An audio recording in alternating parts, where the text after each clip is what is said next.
we spent most of the time watching different like cartoon videos of the prophets and stuff like that.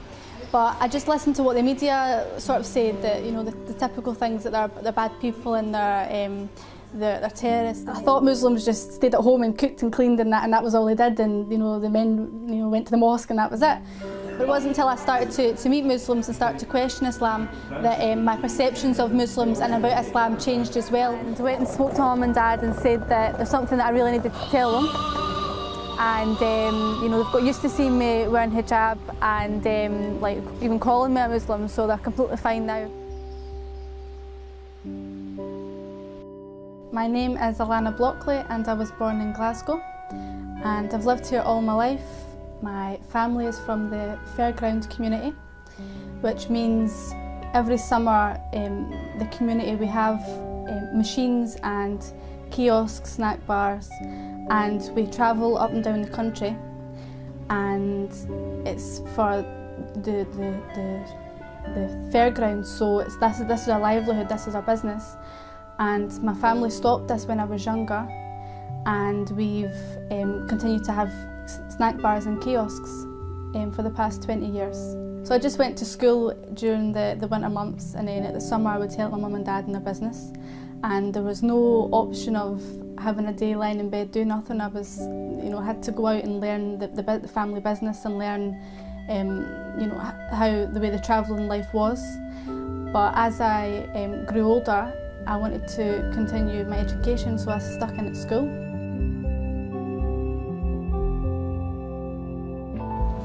I had no religious upbringing when I was a child, it's not really anyway. At school, we had an RE class, a religious class that we had to go to, and I don't actually remember learning about other religions. I only remember learning about Christianity, and we spent most of the time watching different like cartoon videos of the prophets and stuff like that, and that was the fun part, watching the cartoons. But the only thing I remember is going to church at primary school in a group and like saying Hail Marys and things like that. But it was nothing really taken seriously, or it wasn't like we went to Sunday school, or I didn't go to the church every Sunday or anything. And throughout the year, it would be Christmas and Easter that we would celebrate, out of the fact that everyone else around us was eating chocolate or buying Christmas presents. But it wasn't really made, it wasn't an emphasised thing that it was about God and that it was a religious holiday. That wasn't really the main focus of it.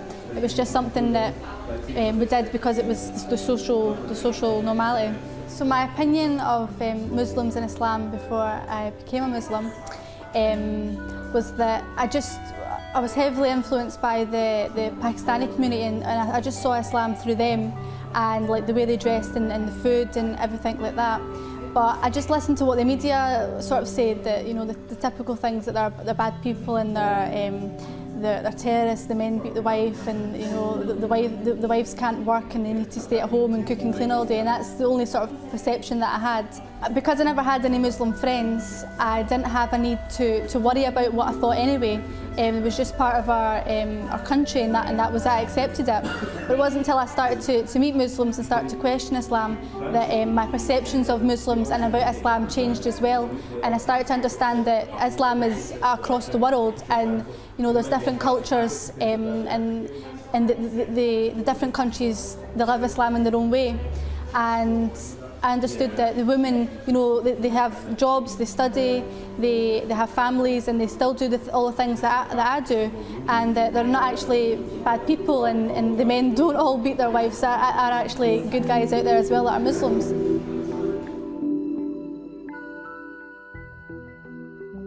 2.5 years ago, I was really fed up. I just finished college, and I was 18 and a half, and I was thinking, what do I want to do with my life? And I was struggling to figure out what type of career I wanted.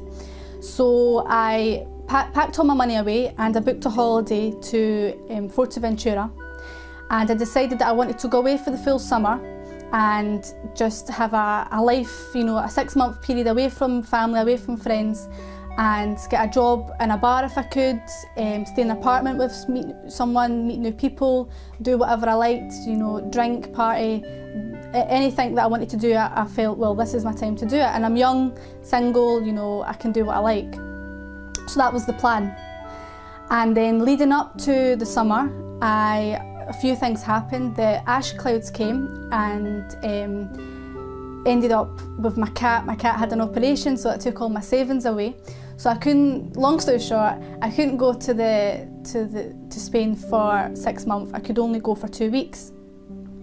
So I went over there for 2 weeks, and when I was over there was these Muslims that I met, and a lot of Moroccans are over there at the moment, and they started to explain to me that they prayed and they didn't drink, and you know, they did normal things. They liked, you know, films and going shopping, and I just never. I thought Muslims just stayed at home and cooked and cleaned and that was all they did, and you know, the men, you know, went to the mosque and that was it. But I was shown this completely different side to what Muslims are, and you know, simple things like I went to the shop and I was given back more change than what I gave the woman, and my friend at the time said, you know, what are you doing? Like, that's wrong. You need to give the change, the money back. You've been given too much change. You know, you need to give that back and be honest. And it didn't occur to me that, yeah, that's actually the right thing to do. So just like even small things like courtesy and, you know, having respect and, you know, just small things that I've not been shown. I don't know if maybe it's a cultural thing, but I could definitely see over time that it was through religion that, you know, having patience, that things will work out. And like having a trust in God, that I'd never been shown that before. So that was my first encounter. And what confused me was, if these Muslims that I've met are so good, why is the world portraying Muslims as being the worst people in the world? I just didn't understand that. So it was from that moment when I went home, and I didn't have a holiday full of drinking wild parties. I went home sober. So I spent the next year studying Islam and went to different classes and got different books, not with the intention to convert, but just to understand the reasons why, you know, why is there good Muslims and why is there bad Muslims, and why is the media portraying all Muslims to be bad? And that was the thing that I wanted to find out more about.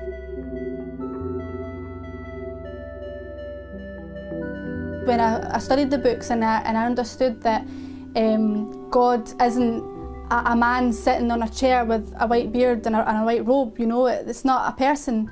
You know, when I started to learn all the different attributes of God and like the names of God and all the different like that God isn't a person, you know, that's what I really liked, and I thought, well, that is what I believe, and that just appealed to me more because the thought that I had beforehand that God was a person, was a man, and I felt I was being judged by a man didn't sit right with me at all.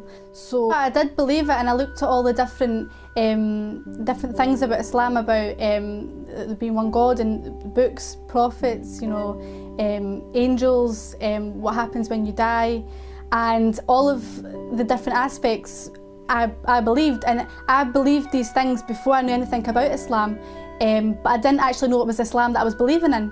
And the concept of like Jesus being the Son of God, that wasn't really it wasn't sitting right with me, because I felt a bit uncomfortable that about Jesus, about God having a son and anything like that. So I was a bit, I wasn't too sure about that, and that's why I didn't have a strong faith beforehand. But when I did study Islam and all the different things became clearer to me, then I started to think, well, that's actually what I've believed in my whole life and just didn't know it. So in 2010, I decided to take my Shahada. I went to a New to Islam class on a Wednesday, and I met loads of lovely women there, and they supported me through a few weeks that they would support me to take my Shahada and be with me at the time.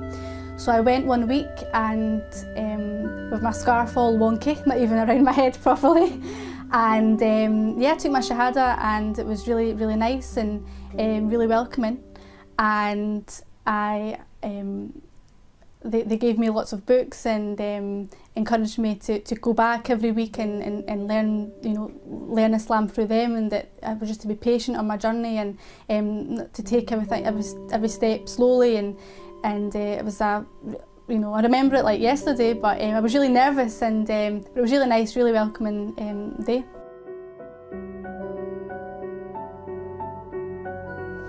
So after I took my Shahada, it was about a year and a half later that I actually told people. Only my Muslim friends knew that I was a Muslim. So it took me a full year to cut out alcohol and to start eating halal food. And then I told my parents, and I was really nervous for telling them. So just before Ramadan, I knew that if I was going to do it, I would lose weight, and it would be quite noticeable. And my family would, because they live so close to me, they would see that I'm not eating, and they would question what on earth I'm doing. So I came home from work one day and went and spoke to Mum and Dad and said that there's something that I really needed to tell them. And they started to get really nervous because they didn't have a clue what I was going to say. And I told them, they says to me, "Are you pregnant, or have you crashed your car or something like that?" And I says, "No." I says, "What actually is I want to be a Muslim."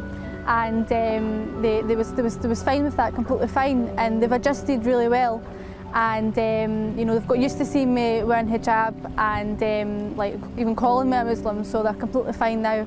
And my friends have been not too bad, but I think they've just had to adjust with the fact that I don't go out clubbing with them anymore. But the friends that mean the most to me, and the ones that truly are friends with me, I've still got, and it doesn't matter if I'm Muslim or not. So my advice to anyone thinking about converting to Islam is to read up on it a lot, and to not listen to the Sheikh Google, and go on and read different books, listen to different people, watch different YouTube lectures, and come to your own conclusions. And then if you do decide to come to Islam, take each day at a time, and don't put too much pressure on yourself, and know that you are new and it is a gradual learning process. So to combat Islamophobia, in my opinion, through what I've learned so far, it's that Muslims, whether they're born or revert, should definitely lead to show Islam through example, and shouldn't be all talk. They need to do it and show it in their actions, and show non-Muslims Islam through the way they live their life. And when bad things happen in the press, they shouldn't jump on it like they do. Because all non-Muslims are looking at Muslims' reactions and how they deal with stuff. So I think as long as there's Muslims, when they're dealing with non-Muslims, that they're open and they're able to talk about their religion and make it adaptable, that Islam is for every individual, and you don't have to be an Arab to be a Muslim. That you can be a white British female and still be a Muslim. You just need to make certain adjustments and live it the way you can adapt your life to be like that. I didn't think 3 years ago that I'd be sitting here wearing a scarf, but I am. And I didn't think a year ago that my mum would be stopping smoking, and the past few weeks, alhamdulillah, she has. So you never know, that could be in 5 years that they stop drinking, you just don't know. But if I wasn't a Muslim and someone came up to me in the street and started, talking about religion, I'd be like, who are you to, like, what are you all about? But I think it's more about the actions that people have. So, like, we have got into these conversations about God and different things, but as far as I'm concerned, I'm their daughter, so I don't want to question them about certain things, because at the end of the day, it's their decision, and they can only make that decision on their own. So as far as I'm concerned, I would rather not perfect myself, but set a good example myself, and for them to see maybe not in a year, but maybe 2 or 3 years, and say, well, she's actually became a better person, but it's because of Islam that she's like that. But it certainly opened my mum and dad's perceptions of Islam, and we all have, the majority of people have this assumption that Muslims are this and Muslims are that, which is what I believed. But obviously now I'm a Muslim and I don't think like that. Not so long ago it was Islam Awareness Week in Scotland, and I was asked to give a talk. And I thought that would be a really, really good opportunity to bring them to Glasgow Central Mosque, because we've always drove past it, but it's not something that they would think, oh, we're going to go in and have a tour of the mosque. So I brought them down, and I knew they was nervous. I knew they was thinking, oh, it'll be a bunch of terrorists in the back. I knew they would, not thinking like that, but thinking that, oh, there's going to be all these scary looking guys with beards and stern faces and not being accepting or not wanting, because my mum doesn't wear a scarf, and and my mum was worried, what should I wear? Should I be covered up? Should I? And my dad's like, do I look okay? And I says, listen, don't worry, like, they're not gonna judge you or anything. It's an open day. It's to invite people and let people understand what Islam is. It's open for everyone, regardless of who you are. So when they went, I knew they felt really comfortable, and the exhibition that was on was beautiful, and it had a lot of history and a lot of stuff that my dad knew about Islam and a lot of stuff that he didn't know, and the talks was lovely. And I think it really, the Muslims that was there, they wasn't saying all Islamic terms and seeming really foreign and like as if they didn't understand them. There was really, have the Glasgow slang and really approachable. And I think my mum and dad really appreciated that you can be a Muslim and still be, fun. You don't have to be a boring person because you're a Muslim and be all, like preaching. It's not like that, we're just normal people.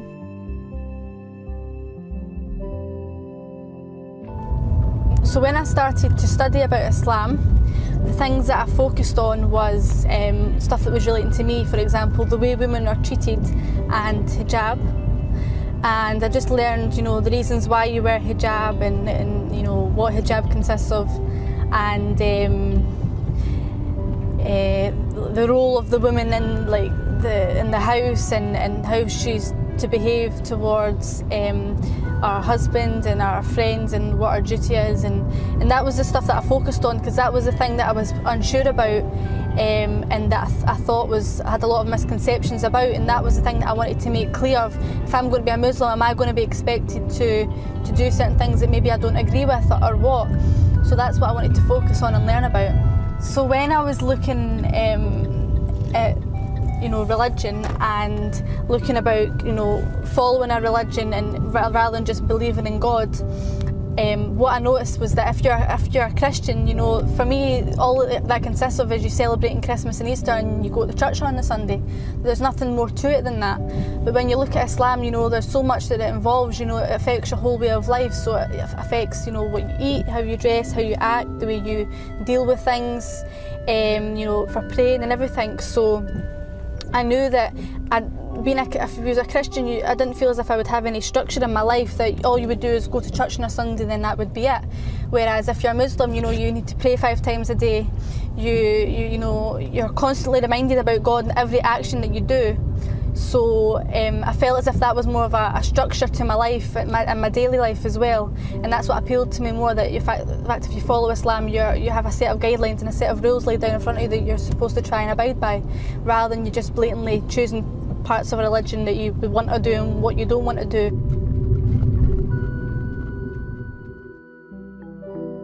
Last Christmas, that was the first Christmas that I had when I converted.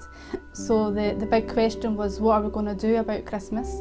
And I says to them, you're my only family, I don't have any brothers or sisters, so I'm not going to sit alone on Christmas Day and just stop the tradition that we've had the whole of my life. So we came to the compromise that we would have a halal Christmas dinner. So I made the big deal the month before it to go to the halal butchers that we have and order a turkey. So we had everything prepared. My dad wasn't going to prepare the food with any alcohol or anything, and it was going to be a completely halal dinner. And then when we went over to the butchers the day before, the turkey was actually humongous. And my mum and I, we both freaked out because we thought that'll never fit in our oven, so we couldn't actually end up getting the turkey. So last minute I ended up getting a halal chicken, and they had to go to Tesco and get some food. So it was half a halal Christmas dinner. It was the best attempt that we had. So I cooked my chicken, and then they cooked theirs, and we still had a good time. So inshallah this Christmas we'll have a completely halal Christmas dinner. And then not so long ago, my dad, I think he expresses his understanding through food in a way. It's a bit weird, but that's what he does. And they've been buying a lot of halal food now because I live so close with him. we eat a lot of, like, my dinner's with them quite a lot, and it's been a bit of a hassle. So, oh, you can't eat that. And my mum, I go over and I say to Mum, what's in the fridge? And she's like, well, there's salad and there's ham. Oh, but you can't eat ham. So, oh, we'll just have a tin of soup. So she's, you know, trying to remember that I don't eat ham and stuff. But my dad went and made me spaghetti bolognese, and he's like, oh, you need to try it, it's lovely, it's halal. I went and bought halal mince, and it's halal this, and it's all, and I'm like, okay. And I ate it, it was lovely. And then when I went home, I was sitting, I was thinking, wait a minute. So I phoned him up and I says, Dad, did you put wine in this? And he's like, oh yeah, I forgot that you can't have wine. So I was like, well, it wasn't halal then, was it? But you know, these things happen, and he did make an effort, so that's all I can ask for.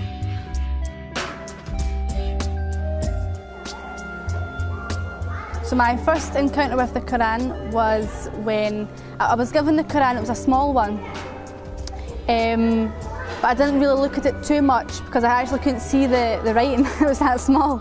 But my friend Safi and Gemma, they both chipped in and got me a lovely, a big massive Quran, and it had the English in it, the Arabic and the transliteration, so I'd be able to attempt to pronounce it.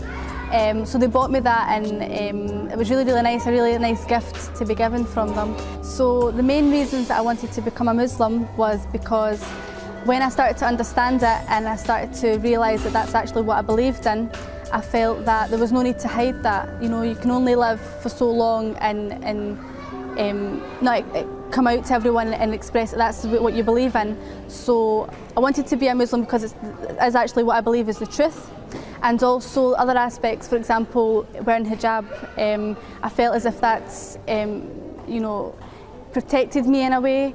I don't feel as if I need to live a lifestyle based on what other people assume, and that I can just live it the way I believe it should be done Islamically, and it's pleasing to God.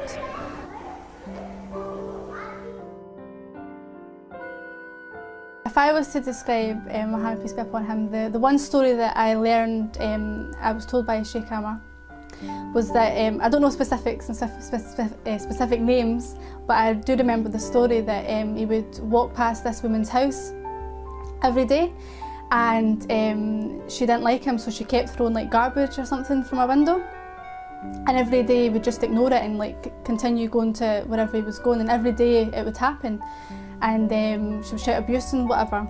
And then one day he went past and she didn't throw the garbage out onto him.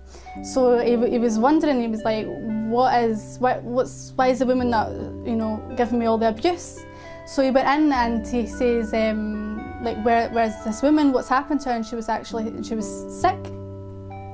And he was, you know, I don't know specifically, but I'm sure that he went over and like says to her or says to family members or something that, you know, is she okay? You know, I hope she gets better and everything. So that just goes to show that, you know, I really love that story, that even if someone's, you know, harmful to you or doing bad things, you know, you don't just treat them like that. Maybe they're naive and maybe they don't understand you or don't understand why you're a Muslim or why you do certain things. But if you just be patient and show through your actions that you can be forgiven and that, you know, you're a caring person, then I think that's a good moral to live your life by through that story.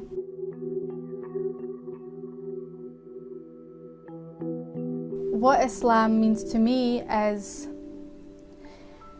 you know, being part of a community that believes in the same thing, and feeling at peace and feeling comfortable and knowing what you actually believe in, and knowing that you have a set of values that you want to live your life by and sticking to that. So that's what I like about it, and I think if everyone, you know, made some changes in their life and came to Islam, then they would see over in the long run that it is actually a better way to live, and there's much better, you know, when you start to not to appreciate the materialistic things in life, and you come away from that, and you know, you start to value different things, you know, like family, for example. You know, having good relationships with your family, you start to appreciate the importance of that, and that's through Islam that you learn that. So I think even something as simple as that, that's a good aspect of Islam, and it's a fun way to live, and more peaceful and happier, and the best way.